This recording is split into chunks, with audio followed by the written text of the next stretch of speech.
여러분 안녕하십니까? CEO 북 인사이트 손앵커의 더책방 손지혜입니다. 오늘은 성균관대학 최재봉 교수의 체인지9 첫 번째 시간으로 문명 대전환기의 비즈니스 변화를 소개합니다. 콕 집어 핵심, 코로나19로 인한 언택트 시대, 새로운 표준에 맞추어 내 생각을 바꾸고 새로운 도전을 시작할 때로 잡았습니다. 새로운 도전을 할 수밖에 없는, 그것도 빨리 서둘러야 하는 이유들을 소개합니다. 전혀 예상치 못한 코로나19, 온 인류의 삶의 재앙처럼 느껴집니다. 코로나 이후 시대에서 생존하기 위해서는 사회 전체의 표준이 된 언택트 시대에 세계 문명이 어디로 가고 있는지 명확하게 보고 그 변화 속에서 새로운 시대를 준비해야 한다는 것이죠. 이미 시작된 문명의 변화들을 살펴보는 문명 대전환기의 비즈니스, 크게 5가지 영역의 변화들 살펴봅니다. 사람의 생각과 습관, 행동 양식을 바꾸는 역할을 한 스마트폰. 이 스마트폰이 낳은 신인류 포노사피엔스는 73억 세계 인구의 3분의 2인 50억 명이 사용하며 새로운 표준 인류가 되었습니다. 우리나라가 다른 나라에 비해 코로나19에 슬기롭게 대처하며 감염 확산을 막을 수 있었던 것은 95%라는 높은 스마트폰 사용률, 즉 포노사피엔스 소비 생태계가 잘 구축되어 있었기 때문이라는 것을 결코 부인할 수 없습니다. 자, 먼저 금융의 변화부터 살펴볼까요? 2017년 46.5%였던 모바일 금융 서비스 사용자 비율은 2018년 63.5%로 급등했습니다. 20대, 30대, 40대에서는 80%에 육박하는 비율을 보이고 50대에서도 처음으로 50%를 넘어섰고 60대가 18.7% 그리고 70대가 6.3%를 기록했습니다. 이 통계가 말하는 바는 간단하면서도 엄청난 것입니다.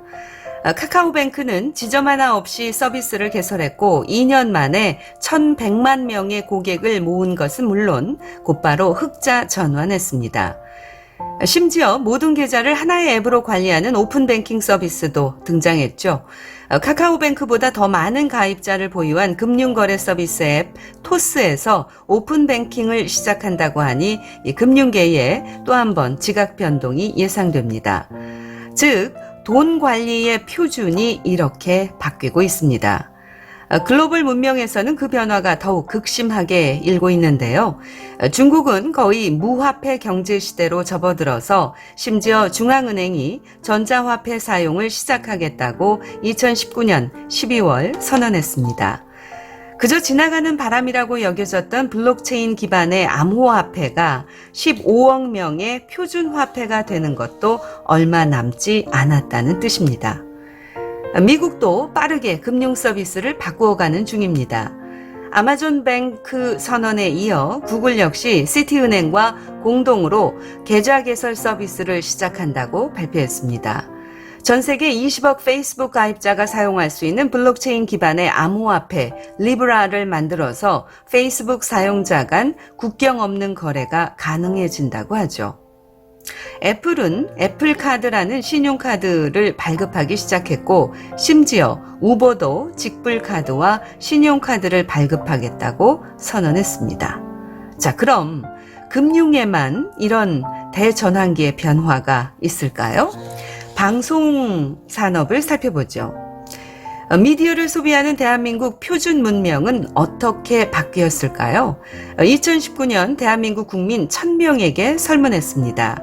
저녁 7시 이후 어떤 미디어를 즐겨보십니까? 라는 질문에 무려 57%가 유튜브를 즐겨본다고 답했습니다. 지상파를 즐겨본다는 사람이 19%, 케이블 TV가 9%로 합이 28%에 불과합니다. 그리고 3위는 5%를 차지한 넷플릭스였습니다.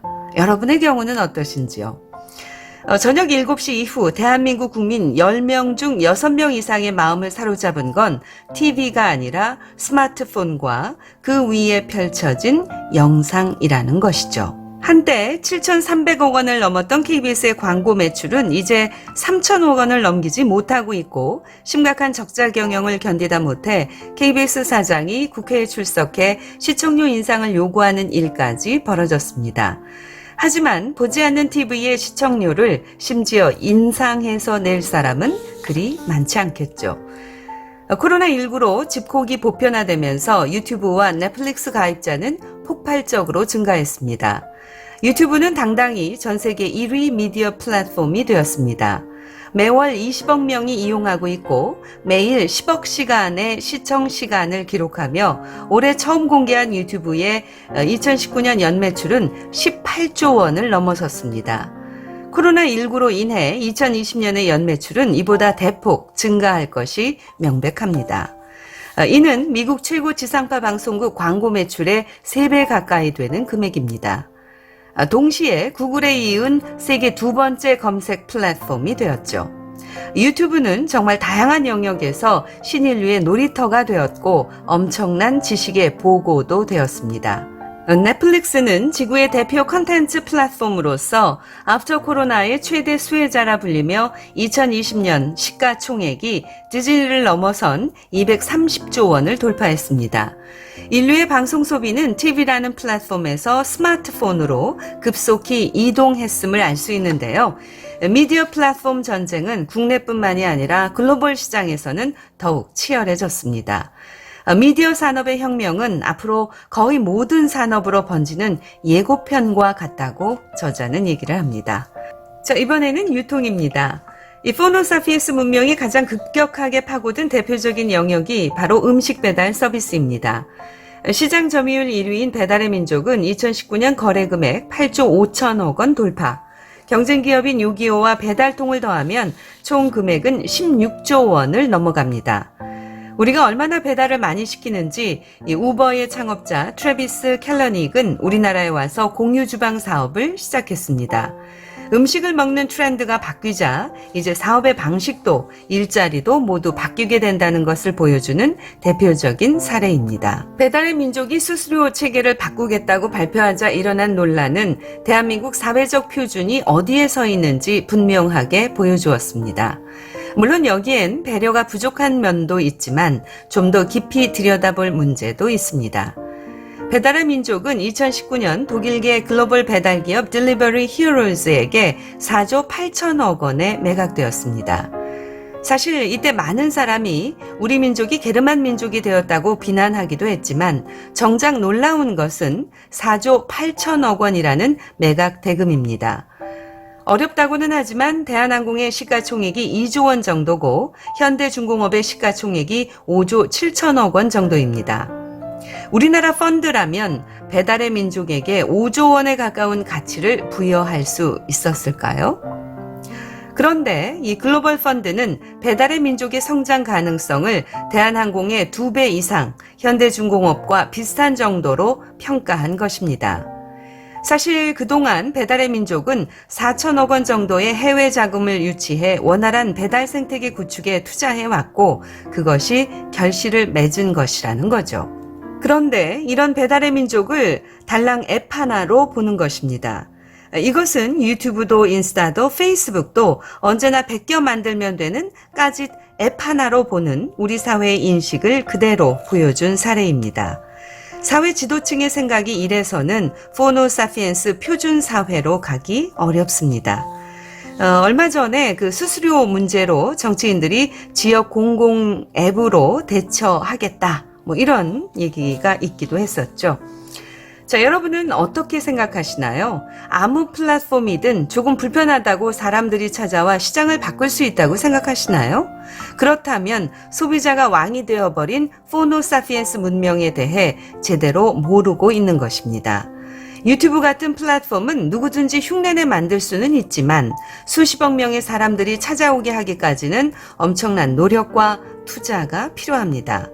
그래서 프로그램의 기술 수준이 아니라 플랫폼을 이용하는 사람들의 숫자가 기업의 가치가 되는 것입니다. 자, 일자리 살펴보죠. 앞에서 살펴봤듯이 금융, 방송, 유통 등 획기적인 전환을 맡고 있는 이 시대에 우리의 지속 가능한 경제 활동을 위해서는 우리에게 요구하는 스킬 자체에도 큰 변화가 찾아오겠죠.